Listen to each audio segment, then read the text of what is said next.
Hello guys, welcome back to my channel. അപ്പോൾ ഇന്ന് നമ്മൾ സംസാരിക്കാൻ പോകുന്നത് ഗിരീഷ് ഏടിയുടെ സംവിധാനത്തിൽ നിവിൻ പോളി, മമിത ബൈജു എന്നിവർ കേന്ദ്ര കഥാപാത്രങ്ങളായിട്ട് ഇപ്പം സുപ്രീം ഹിറ്റായിട്ട് മുന്നിലോട്ടേക്ക് പോയിക്കൊണ്ടിരിക്കുന്ന ഒരു ബെത്ലഹേം കുടുംബ യൂണിറ്റ് സിനിമയെക്കുറിച്ചാണ്. നമുക്കറിയാം, ഇത് ഓണം ക്ലാഷായിട്ട് വന്നത് രാജു ഏട്ടൻ്റെ, പൃഥ്വിരാജിൻ്റെ മാസ് സിനിമയായിരിക്കുന്ന ഖലീഫ, ഒരുപാട് ബഡ്ജറ്റുള്ള ഖലീഫയുമായിട്ടാണ് ഈ സിനിമ നേർക്ക് നേരെ പോരിടാൻ വന്നത്. ഞാൻ ഇതിൻ്റെ ട്രെയിലർ കണ്ട സമയത്ത് ഈ ചാനലിൽ തന്നെ ഞാനൊരു ട്രെയിലർ റിയാക്ഷൻ ചെയ്തതാണ്. I was really impressed. വളരെ നല്ല ഒരു feel good kind of movie ആയിട്ടാണ് എനിക്ക് തോന്നിയത്. അപ്പോൾ ആ ഒരു പ്രതീക്ഷയെ തന്നെ കോഴിക്കോട് കൈരളി ശ്രീയിൽ വെച്ചിട്ടാണ് ഞാൻ ഈ സിനിമ കണ്ടത്. സത്യം പറയാലോ, ഞാൻ വിചാരിച്ചത് പോലെയുള്ളൊരു സിനിമയല്ല ഇത്. ഇത് നെഗറ്റീവായിട്ട് കൺസിഡർ ചെയ്യേണ്ട ആൾക്കാർക്ക് നെഗറ്റീവായിട്ട് കൺസിഡർ ചെയ്യാം. എൻ്റെ സത്യസന്ധമായിട്ടുള്ള അഭിപ്രായമാണ് ഞാൻ ഇവിടെ പറയാൻ ഉദ്ദേശിക്കുന്നത്. ഈ സിനിമ നിവിൻ പോളിയുടെ ഒരു കംബാക്ക് ആണെന്നൊക്കെ പല ആൾക്കാരും പറയുന്നത്. നിവിൻ പോളി ഓൾറെഡി കംബാക്ക് ചെയ്തു കഴിഞ്ഞു സർവ്വമായയിലൂടെ. സത്യം പറഞ്ഞു കഴിഞ്ഞാൽ സർവ്വമായ എൻജോയ് ചെയ്തതിൻ്റെ അത്ര ഓർഗാനിക്കലി ഈ സിനിമ ഞാൻ എൻജോയ് ചെയ്തിട്ടില്ല. ഈ സിനിമയത്തെ സിറ്റുവേഷൻസും കാര്യങ്ങളൊക്കെ രസമുണ്ട്, നമ്മളെ ബോറടിപ്പിച്ച് വെറുപ്പിക്കുന്നൊന്നുമില്ല. പിന്നെ ചില സമയത്തൊക്കെ നമുക്ക് തോന്നും, ചളിയായിട്ട് തോന്നാനുള്ള സാഹചര്യം ചിലപ്പോഴൊക്കെ ഉണ്ടാവാനുള്ള സാധ്യത നന്നായിട്ട് കാണുന്നുണ്ട്. കാരണം 2 മണിക്കൂർ 35 മിനിറ്റോ മറ്റേ ഈ സിനിമ ഉണ്ട്. അപ്പോൾ പക്ഷേ എന്നാലും വെറുപ്പിൻ്റെ അങ്ങോട്ടേക്ക് എത്തിക്കുന്നില്ല പല സിറ്റുവേഷൻസിലും. കോമഡി ആദ്യം തൊട്ട് അവസാനം വരെ നമുക്കിങ്ങനെ ഒരു പ്രത്യേകിച്ചൊന്നും ചിന്തിക്കാതെ അല്ലെങ്കിൽ കൂടുതൽ അതിലോട്ടേക്ക് എന്താ പറയുക, ഇറങ്ങിച്ചല്ലാതെ ജസ്റ്റ് കണ്ടിരുന്ന് മറക്കാൻ പറ്റുന്ന ഒരു കൈൻഡ് ഓഫ് സംഭവം. ഒരു 60% സമയങ്ങളിൽ അതിൻ്റെ കോമഡികളൊക്കെ വിജയിക്കുന്നുണ്ട്. 40% സമയങ്ങളിൽ, 40-50% സമയങ്ങളിൽ അതിൻ്റെ കോമഡിയൊന്നും വിജയിക്കുന്നില്ല. എനിക്ക് ഈ സിനിമ തീരെ ഒരു ഡൈജസ്റ്റ് ആവാത്തതിൻ്റെ ഒരു റീസൺ എന്ന് പറഞ്ഞു കഴിഞ്ഞാൽ, ഇതിൽ മമിത ബൈജുവും നിവിൻ പോളിയും തമ്മിലുള്ള ലവ് കെമിസ്ട്രി എനിക്ക് ഒട്ടും വർക്കൗട്ടായിട്ടില്ല. ഒട്ടും കൺവിൻസിങ് അല്ലാത്ത ഒരു കൈൻഡ് ഓഫ് കെമിസ്ട്രി ആയിട്ടാണ് എനിക്കത് തോന്നിയിരിക്കുന്നത്. അല്ലെങ്കിൽ അവർ തമ്മിൽ ഇതിൽ നമ്മൾ നോക്കുകയാണെങ്കിൽ പ്രണയത്തിലാവുകയാണ്.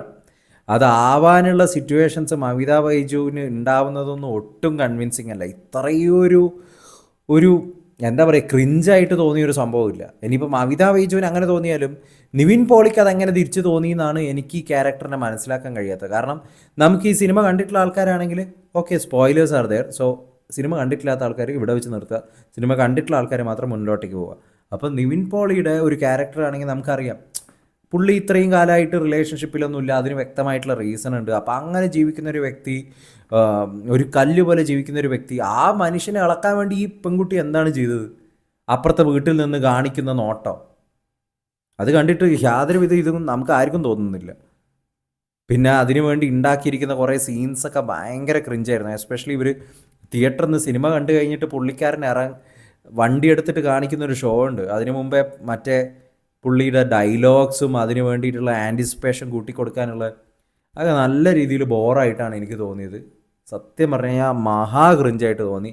പ്രേമലുവും സൂപ്പർ ശരണ്യൊക്കെ ചെയ്തിരിക്കുന്ന ഗിരീഷ് ഏടിയുടെ ഏറ്റവും വീക്കസ്റ്റ് സിനിമയായിട്ടാണ് പേഴ്സണലി എനിക്കത് തോന്നുന്നത്. കാരണം ഓർഗാനിക്കായിട്ട് സൂപ്പർ ശരണ്യൊക്കെ എന്ത് സൂപ്പറാണ്, അമ്മാതിരി ലെവലിലുള്ള സിനിമ. അതുപോലെ പ്രേമലു ആണെങ്കിലും ഇന്നും ചെറിയ കുട്ടികൾക്ക് പോലും ആ സിനിമ ഇഷ്ടമാണ്. അതിൽ നെസ്ലിനും ഇവരൊക്കെ തമ്മിലുള്ള ഒരു കെമിസ്ട്രി, ഒരു ഓർഗാനിക്കായിട്ട് ബിൽഡായി വന്നിരിക്കുന്ന ഒരു കഥ, അതിൻ്റെ ഒന്നും എവിടെയും ഇത് എത്തുന്നതായിട്ട് എനിക്ക് തോന്നിയിട്ടില്ല.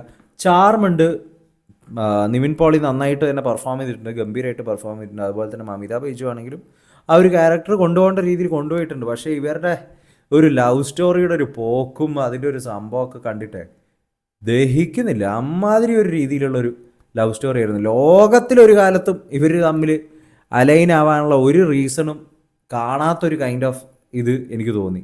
കാരണം ഒരു കാലത്തും ഇവർ തമ്മിൽ ഒരുമിക്കില്ല. അങ്ങനെ ഒരു കൈൻഡ് ഓഫ് രണ്ടാൾക്കാർ, ഇവരെ കണ്ടിട്ടാണെങ്കിലും അങ്ങനെ തോന്നുന്നില്ല, കണ്ടിട്ട് കൺവിൻസിങ് ആയിട്ട് തോന്നുന്നില്ല. സിനിമ മേക്ക് ബിലീഫും കാര്യങ്ങളൊക്കെ ആണെങ്കിലും നമ്മളെ കൊണ്ട് തോന്നിപ്പിക്കുകയാണല്ലോ. എനിക്ക് പേഴ്സണലി തോന്നിയിട്ടില്ല.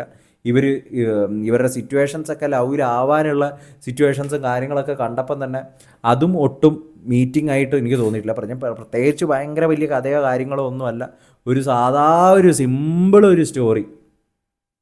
അത് നമ്മുടെ സന്ദീപ് ഇവരൊക്കെ ഉണ്ടായിരുന്നല്ലോ, എനിക്ക് പുള്ളിക്കാരൻ്റെ പേര് പെട്ടെന്ന് കിട്ടുന്നില്ല. അവരൊക്കെ വെച്ചിട്ട് അത്യാവശ്യം കുഴപ്പമില്ലാണ്ടൊക്കെ കൊണ്ടുപോയി എനിക്ക് തോന്നുന്നു ഫാമിലീസിനും കാര്യങ്ങൾക്കൊക്കെ ചിലപ്പോൾ പെടുന്നുണ്ടായിരിക്കാം. അതുപോലെ തന്നെ പ്രത്യേകിച്ച് കണ്ട് ഇങ്ങനെ കഥയൊന്നും അന്വേഷിക്കാത്ത ആൾക്കാർക്ക് വെറുതെ ഇങ്ങനെ സ്ക്രീനിൽ പോയിട്ട് എന്തെങ്കിലും കുറച്ച് ഫീൽ ഗുഡ് ആയിട്ടുള്ള കാര്യങ്ങൾ മാത്രം കണ്ടിട്ട് വരുന്ന ആൾക്കാരാണെങ്കിൽ അവർക്കും പറ്റുന്ന സ്റ്റോറി ആയിരിക്കും. But not my cup of tea completely. I would like to give it 6/10. അത്രയൊക്കെ എനിക്ക് കൊടുക്കാൻ താല്പര്യമുള്ളൂ. അത് and it's purely for the performance and cinematography വളരെ നന്നായിരുന്നു. അത്രയൊക്കെ എനിക്ക് പറയാനുള്ളൂ. അപ്പോൾ ഇതൊക്കെയാണ് ഈ ഒരു സിനിമ കണ്ടിട്ടുള്ള എൻ്റെ ഒരു അഭിപ്രായം എന്ന് പറഞ്ഞു കഴിഞ്ഞാൽ. നിങ്ങളുടെ അഭിപ്രായം എന്താണെന്ന് വെച്ച് കഴിഞ്ഞാൽ മാന്യമായിട്ട് കമൻറ്റ് ബോക്സിൽ ഇടുക. ഞാൻ കാരണം മാന്യമായിട്ടാണ് ഈ റിവ്യൂ ഇവിടെ പറഞ്ഞിരിക്കുന്നത്.